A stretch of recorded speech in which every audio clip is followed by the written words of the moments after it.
will reply.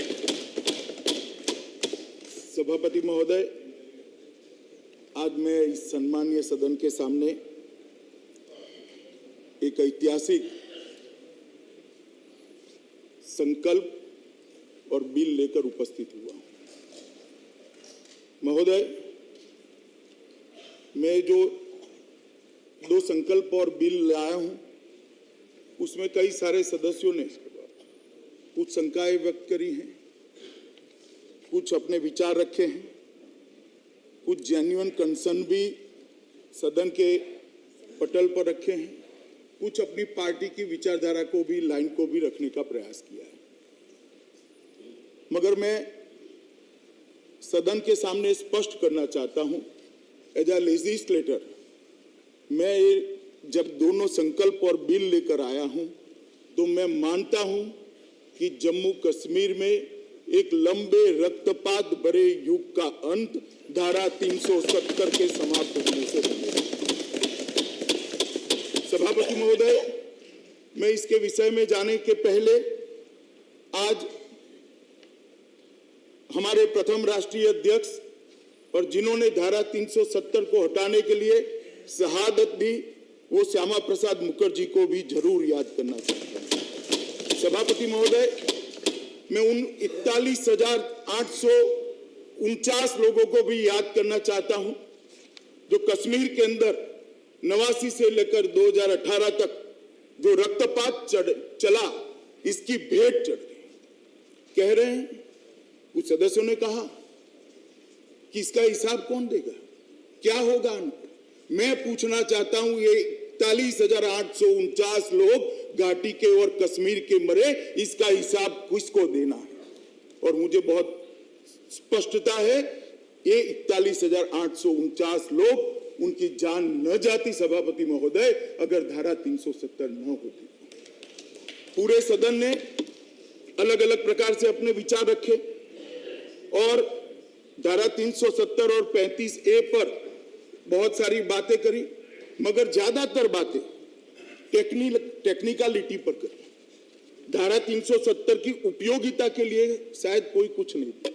किसी ने कहा कि इतिहास का हिस्सा है, भारत का वादा था, हमारा कमिटमेंट था, वगैरह वगैरह वगैरह। मगर धारा 370 से भारत और विशेषकर जम्मू कश्मीर, लद्दाख और विशेषकर घाटी को क्या प्राप्त होने वाला है, वो किसी ने नहीं बताया। मगर मैं सबसे पहले, सब चीजों को मैं डील करूंगा सभापति महोदय, परंतु सबसे पहले मैं कहना चाहता हूं कि धारा 370 ने जम्मू कश्मीर, लद्दाख और घाटी के लोगों का कितना नुकसान किया है। धारा 370 के रहते मैं आपको बताना चाहता हूं मान्यवर, कि अभी बताया कि 35 से और धारा 370 जाने से क्या हो जाएगा। मैं बताना चाहता हूं कि उदाहरण देकर, देश का विभाजन हुआ, पाकिस्तान की रचना हुई, देश भर में पाकिस्तान से निराश्रित लोग आए, पाकिस्तान से शरणार्थी आए, कुछ पंजाब में गए, कुछ गुजरात में गए, कुछ महाराष्ट्र गए, कुछ जम्मू कश्मीर में भी गए। मान्यवर, जम्मू कश्मीर में जो पाकिस्तान के शरणार्थी गए, उनको आज तक नागरिकता नहीं मिली, वो वहां काउंसिलर भी नहीं बन सकते। क्या ये उनके साथ अन्याय नहीं है? अन्याय है या नहीं? और देश में क्या हुआ? इस देश को 2 प्रधानमंत्री पाकिस्तान से आने वाले शरणार्थियों ने दिए, श्री मनमोहन सिंह और श्री गुजराल साहब। कोई प्रधानमंत्री तो बन सकता है, और जम्मू कश्मीर में जिसने शरण ली वो काउंसिलर नहीं बन सकता है। ये कहां क्या न्याय है? जो इसके पक्ष में खड़े हुए हैं उनको इसका जवाब देना चाहिए। ये कहां का न्याय है और क्यों ये अन्याय? मान्यवर, ये कहते हैं कि 370 और 35 से जाएगी तो कयामत आ जाएगी, और 370 के कारण ही जम्मू कश्मीर भारत के साथ जुड़ा। मैं इसके बाद बताना चाहता हूं, मगर मैं आपके माध्यम से सदन के सभी सदस्यों को, देश को और विशेषकर घाटी की जनता को बताना चाहता हूं कि 370 ने जम्मू कश्मीर, लद्दाख और विशेषकर घाटी का क्या नुकसान किया। मान्यवर, 370 के कारण जम्मू कश्मीर में कभी भी लोकतंत्र परकोलेट नहीं हुआ। 370 और 35 के कारण भ्रष्टाचार बड़ा फला फूला, बड़ा पनपा और चरम सीमा पर पहुंचा। 370 और 35 के कारण ही गरीबी घर कर गई। पूरे देश के अंदर विकास दिखाई पड़ता है। घाटी के गांवों को देखते हैं तब हृदय के अंदर संवेदना आती है, आंख में आंसू आते हैं कि आजादी के 70 साल के बाद ये क्यों गुर्बत में जी रहा है, क्यों गरीबी में जी रहा है। मान्यवर, वहां के आरोग्य को भी इतनी सुविधाएं नहीं मिली, आरोग्य की भी, उसका कारण भी 370 है। विकास नहीं हुआ, जम्मू कश्मीर के विकास में बाधक भी 370 है। शिक्षा लेने के लिए जम्मू कश्मीर के बच्चों को देश भर के शिक्षा संस्थानों में जाना पड़ता है, इसका भी कारण 370 है। ये 370 मान्यवर महिला विरोधी भी है, दलित विरोधी भी है, आदिवासी विरोधी भी है और आतंकवाद की जड़ भी 370 है। मैं देख रहा हूं अभी सामने, मगर मैं सब चीजों का डिटेल जवाब देना चाहता हूं मान्यवर। सबसे पहले मैं लोकतंत्र की बात करूंगा। इस देश के अंदर संविधान का 73वां और 74वां संशोधन आया, मगर चूंकि 370 थी वो जम्मू कश्मीर में अप्लाई नहीं हुआ। जम्मू कश्मीर में अप्लाई नहीं हुआ। देश भर के अंदर स्वर्गीय प्रधानमंत्री राजीव गांधी लेकर आए, मगर जम्मू कश्मीर में अप्लाई नहीं हुआ। जब आजाद साहब मुख्यमंत्री थे तब भी नहीं कर पाए। क्यों नहीं कर पाए? क्योंकि वहां धारा 370 थी और वहां कॉन्सेंसस नहीं बन पाता था।